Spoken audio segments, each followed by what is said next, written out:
경제학자의 서재. 알아두면 유식해지는 경제학 지식 아유경지. 전후 최초이자 마지막 선진국 대한민국 지위와 논란. 45년 만에 계엄과 탄핵으로 갈 길을 잃은 대한민국의 2025년을 걱정하며 이전의 컨텐츠를 내용을 업그레이드하여 다시 올립니다. 분명 어려움은 있지만 반드시 극복할 수 있다는 희망의 메시지가 되기를 바랍니다. 국가 소득과 체감의 문제 삶의 질 선진국의 의무 회피. 2024년 1월 UN 경제사회처가 발간하는 세계 경제 현황 및 전망 WESP 보고서에서 대한민국의 분류가 개발도상국에서 선진국으로 완전히 변경되었다. 논란 국가 소득과 체감의 문제. 한국에서는 오랫동안 1인당 GDP가 몇 달러이면 선진국이니 조금만 온 국민이 힘을 합쳐 노력합시다라는 총소득 지상주의적 경제관을 국민에게 주입해왔다. 1994년에는 1인당 GDP 1만 달러를 기준으로 이야기한 경우가 많았고 2006년을 전후로 1인당 GDP 2만 달러를 돌파하고 2017년에 3만 달러를 돌파하면서 이제 중진국 함정에서 벗어나 1인당 GDP 4만 달러를 넘어 진정한 선진국이 되자는 주장을 조성하기 시작했다. 실제 대부분의 서방 선진국이 1인당 GDP 2만 달러를 달성한 것이 1990년대 초반에서 2000년대 초반이며 2000년대를 전후하여 1인당 GDP 4만 달러를 달성했다. 한국에서는 이를 기준으로 선진국의 1인당 GDP만큼에 이르면 유수의 선진국처럼 당시 한국이 생각하는 이상적인 사회가 도래하리라고 생각했다. 그러나 실제로는 국민소득이 과거에 비해서 월등히 증가했어도 삶의 질이 크게 나아지지 않아 선진국에 진입하지 않은 것이 분명하다고 생각하게 한다. 하지만 통계적으로 삶의 질을 계측할 때 각종 재화의 소유 여부 및 기대 수명 등을 위주로 보면 1만 4천에서 1만 6천 달러 이상부터는 삶의 질과 소득이 비례하는 정도가 급격히 떨어져 큰 차이가 없게 된다. 개발도상국이라 해도 5천 달러 넘어가면 굶어 죽는다든지 아픈 곳 치료할 돈이 없어서 죽는 사례는 많지 않으며 질적인 차이가 있지만 선진국에서 누릴 수 있는 인프라 인터넷, 스마트폰 등 자체는 대부분 누릴 수 있다고 보면 된다. 사실상 상위권 중진국과 선진국의 생활 수준 차이는 특수 가전제품, 명품 구매, 해외여행 향유 여부 등 세부적인 수준의 차이만 있다고 봐도 무방한 수준이다. 이민 인구 수요도 1만 6천 달러를 경계로 일부 국가를 제외하면 급격히 떨어진다. 그 정도 되면 굳이 이민이라는 리스크가 큰 선택을 하지 않아도 자국에서 누릴 수 있을 만한 것은 거의 다 누릴 수 있기 때문이다. 1만 6천 달러 이상부터는 사회 부조리, 안정성 등 비물질적인 요소들이 삶의 질에 큰 영향을 미치기 시작한다. 경제적으로는 3만 불에 인접해 1만 불 시절보다 3배가 늘었는데 왜 체감되는 것이 없느냐 하는 것은 여기서 비롯된다. 이를 이스털린의 역설이라 한다. 가령 세계 최부국 룩셈부르크의 1인당 GDP는 한국 1인당 GDP의 4배에 육박하지만 룩셈부르크 사람이 누릴 수 있는 삶이 한국 사람의 삶에 비해 4배로 우수한 것은 아니다. 반대로 일본의 잃어버린 10년 중반에도 한국의 평균적인 대기업 부장 연봉이 일본의 평균적인 근로자 연봉보다 낮았다고. 당시 일본의 평범한 근로자의 생활 수준이 한국의 대기업 부장과 완전히 똑같은 수준이었던 것도 아니다. 그리고 버블 경제에서 잃어버린 10년씩 일본의 1인당 GDP는 대개 세계 3에서 4위를 차지했고 1988년, 2000년에는 세계 2위를 기록하기도 했을 만큼 북유럽은 물론 스위스, 룩셈부르크에 비견되는 수준으로 높았지만 그럼에도 당대 일본 서민들의 삶의 질은 당시 중진국의 최대 수준이던 한국 서민보다도 크게 나을 바가 없다는 말을 들었다. 덤으로 우루과이처럼 2만 달러 초에서 중반 정도의 1인당 GDP에 이르면 대다수의 국민들이 먹고 사는데 별 문제 없는 수준으로 1인당 GDP가 2,000달러가 못 되는 최빈국과 생활 수준이 하늘과 땅 차이이다. 달러를 기준으로 한 이러한 경제 지표가 잘 체감되지 않는 것에는 인플레이션으로 인해 당시의 달러와 지금의 달러의 가치가 다르다는 점도 한몫한다. 즉, 소득이 수치상 늘었어도 그냥 달러 가치가 하락해서 덩달아 오른 게 아닐까 싶은 것이다. 논란 국가 소득과 체감의 문제 GDP 계산 관련. 보통 소득지표는 시장 환율로 환산한 값과 PPP 구매력 평가로 환산한 두 가지가 같이 사용된다. 통상 국민 생활 수준의 1인당 GDP PPP가 더 적합하다는 의견도 있지만 결국 해외에서 수입하는 물건은 명목 환율로 구매할 수밖에 없고 또 명목 환율로 실제로 구매력 상승이 가능하며 PPP가 오히려 국민의 실제 삶과 동떨어진 데이터를 내주기도 하기에 상호 보완적으로 참고해야 한다. 오늘날 공산품의 경우 세계의 공장 중국에서 다 만들어내니 수출, 수입에 제약이 적은 물건이라면 전 세계적으로 일물일가에 점점 가까워지고 있다. 그러나 인건비, 부동산 가격, 서비스업은 이민의 장벽 때문에 일물일가가 이루어지지 않고 있다. 결론적으로 명목임금이 높고 부동산 가격이 저렴한 나라는 1인당 GDP가 같다 하더라도 생활 수준이 훨씬 높다. 대표적 예를 들어보자면 대만은 1인당 GDP PPP에서 영국과 비슷한 수준이지만 대졸자, 초봉은 1,000만원대 4,500만원으로 그야말로 비교가 되지 않는 수준이다. 근로자 전체 평균조차 1,600만원대 5,600만 원으로 비교 자체를 불허한다. 대만의 물가가 영국의 물가보다 저렴한 건 맞지만 대륙제 아이패드를 임금으로 몇 개를 살 수 있나 비교하면 차이가 극명해진다. 또 다른 예로는 홍콩이 있다. 홍콩의 경우 1인당 GDP PPP가 시장 환율에 비해 1.4배가량 높아 물가가 저렴해 보이지만 실제로는 미국의 뉴욕 맨해튼보다도 비싼 임대료 및 집값으로 인해 전체 생활비가 하늘로 치솟아 버린다. 대한민국도 월세가 높은 편이지만 과장을 좀 해서 거기다가 뒷자리에 0을 하나 더 붙이면 홍콩 월세가 탄생할 정도. 생필품의 물가는 저렴하지만 가장 중요한 주거가 구매력에 고려가 안 되었다는 문제는 상당히 심각하게 다가올 수밖에 없다. 물론 명목의 달러 환산이라고 해서 무조건 완벽하지는 않다. 예를 들어 일본에서 전 세계 금융 상황 및 대외적인 이유로 갑작스레 엔고가 된다고 한들 일본 국민이 일본 내에서 엔고가 된 비율만큼의 실질적인 소득 상승을 경험할 리가 없다. 물론 자국 화폐 가치가 절상되면 물가가 떨어져 구매력이 오르긴 하지만 무조건 국민소득 상승분만큼 구매력이 올라가는 것도 아니기 때문이다. 간단히 자신이 받는 금액에서 급격한 엔고로 20% 엔의 가치가 올라간 것과 환율은 변동 없이 20% 엔화를 더 받는 것은 달러 환산 시에는 그 가치가 같으나 사실 이는 경제적인 영향이 미치는 것도 물론이고 개인 소득 생활에도 차이가 크다.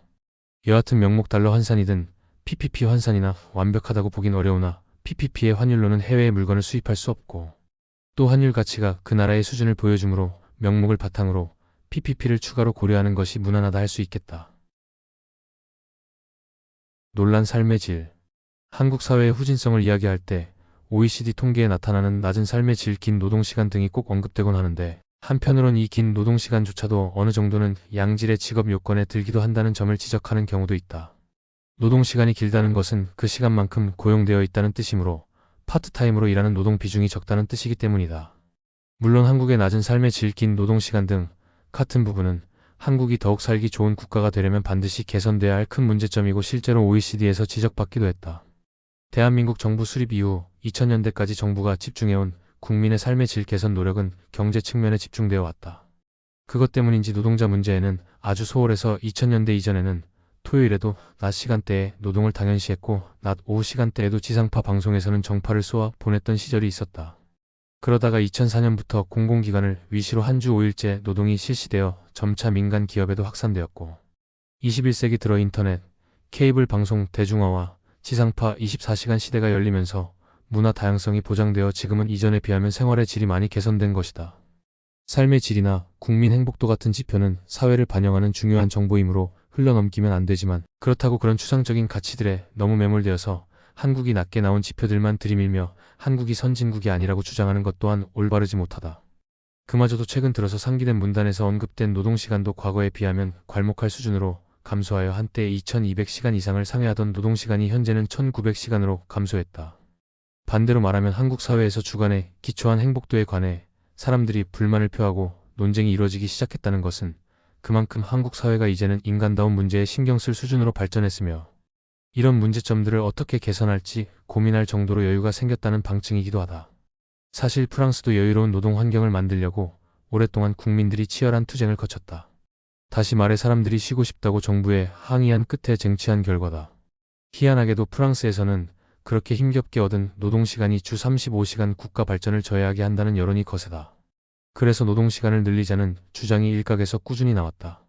이런 급성장의 이면에서 나타난 문제점들을 인식하고 고쳐야 하는 것은 사실이나 문제점이 나타나는 것 자체를 단순히 한국의 태생상 한계로 몰아붙이는 것은 부당한 지적이다.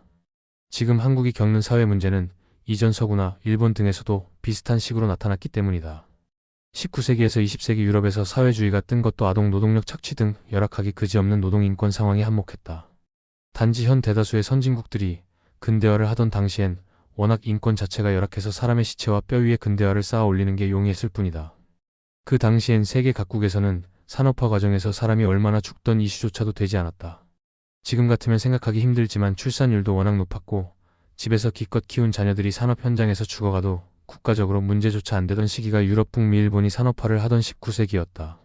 한국은 근대화가 20세기에 이루어졌으니 늦은 편이었고 1960년대 한창 근대화 시기에는 인권이란 것이 국제적으로 화두가 되던 시대여서 그의 영향을 받아 국내에서 투쟁도 많았다. 시기의 문제일 뿐 현재 한국을 포함해 선진 경제를 누리는 국가들의 근현대 역사를 살펴보면 참혹한 시기를 겪은 사람들이 많았다. 단지 한국은 근대화가 늦어서 그 시작의 시점이 20세기라는 상당히 지금으로 봐도 가깝게 느껴지며 인권의식도 비교적 이전에 비해 깨어있던 시기라는 게 특징인 것이다. 물질 문화와 비물질 문화 간 괴리를 좁히고 경제성장 위주로 짜였던 시스템 전반을 사회의 질 상승이라는 새로운 목표에 맞게 수정하려면 적잖은 시간이 당연히 걸린다. 다른 선진국들도 모범으로 삼는 북유럽 국가들도 알고 보면 그만한 안정성을 구축하고자 정말 오랜 시간을 투자하고 노력한 것이지 절대로 한순간에 지금의 복지 시스템을 구축한 게 아니었다. 예컨대 스웨덴의 경우 총리가 암살당할 정도로 반대파의 위협이 거셌어도 복지국가란 방향성을 잃지 않고 유지하여 지금의 복지 시스템을 이룩한 것이다. 논란 선진국의 의무 회피. 위 단락들과 달리 속으로는 선진국인 것을 인정하지만 선진국임을 인정하면 불리하기에 아닌 척을 하는 것이다. 선진국으로 분류되는 나라들이 국제사회에서 더 많은 책임을 요구받기 때문이다. 파리협정에서 개도국 지위를 유지하고자 하는 것은 이 이유가 크다. 이건 어느 정도 형평성 문제가 있으므로 개발도상국으로 분류하는 게 맞기는 하다. 예를 들자면 환경오염의 경우 1800년대 중후반부터 석탄 왕창 떼우고 증기기관 돌리던 유럽과 북미에 비해 역사적인 기록에 따르면 대한민국에 설립되어 한국인 기업이 기술과 운영권을 가지고 대한민국 법인 소유로 최초의 동력을 사용하는 근현대적인 공장이 들어서서 가동한 시기는 1969년이다. 반면에 거의 모든 환경협약의 선진국 그룹 국가들이나 러시아와 동유럽 국가들은 아무리 늦어도 1910년대부터 자주적으로 산업 발전을 해왔으니 이야기가 다르다. 적어도 2040년쯤 돼서 선진국 자동 편입을 한다던가 하는 조건이면 납득이 가나 현실적으로 국제사회가 납득이 가지 않는 불평등한 요구를 하는 부분도 있다. 그러나 앞의 이야기는 교토의정서 이야기로 대한민국은 교토의정서 당시 개발도상국이 맞았으므로 교토의정서에 가입하지 않았다. 하지만 2015년 제정된 파리 기후협정에서는 실질 배출량 기준으로 선진국과 개발도상국을 분류하였으므로 대한민국은 세계 4위 온실가스 배출국이라는 오명과 함께 선진국 클럽으로 지정받고 말았다. 다행히도 대한민국 정부는 2017년 파리 기후협정을 발효시켰고 대대적인 온실가스 감축 정책을 펼쳤다. 초반에는 개도국이 주로 사용하는 배출전망 BAU 방식을 사용하였으나 문재인 정부가 집권하여 선진국들이 사용하는 방식인 절대 감축량으로 바꿨다. 대한민국 정부는 2011년 10월 10일 온실가스 자체 규제안을 마련하고 대기업들의 일일이 목표치를 배분함으로써 교토의정서보다 더 강력한 환경규제 카드를 꺼내든 상태인데 지구온난화가 워낙 심하여 선진국을 넘어 일부 상위권 개발도상국에 대한 온실가스 감축 문제도 꾸준히 거론되었고 2020년부터는 어차피 교토의정서에 따라 감축을 해야 하니 미리 선수를 쳤다고 볼 수 있다. 그 밖에도 한국에선 선진국이라는 평판을 받는 것 자체는 이미지, 체면 때문에 국민들이 받아들이지만 국제사회에 사건이 일어나 선진국의 의무나 책임을 져야 할 땐 우리가 무슨 선진국? 이러면서 온갖 이유를 들어 책임을 회피하고 방기하곤 한다. 실제로 21세기 이후 대한민국이 국제사회에서 비난받는 부분의 대부분이 여기서 발생한다. 난민 문제, 노동 문제 등 국제기준에 충돌하는 이슈들이 꽤나 많다. 이상으로 선진국 대한민국 지위와 논란사에서 국가 소득과 체감의 문제, 삶의 질 그리고 선진국의 의무 회피에 대하여 알아보았습니다. 전후 최초이자 마지막 선진국 대한민국 지위와 논란사로 이어집니다.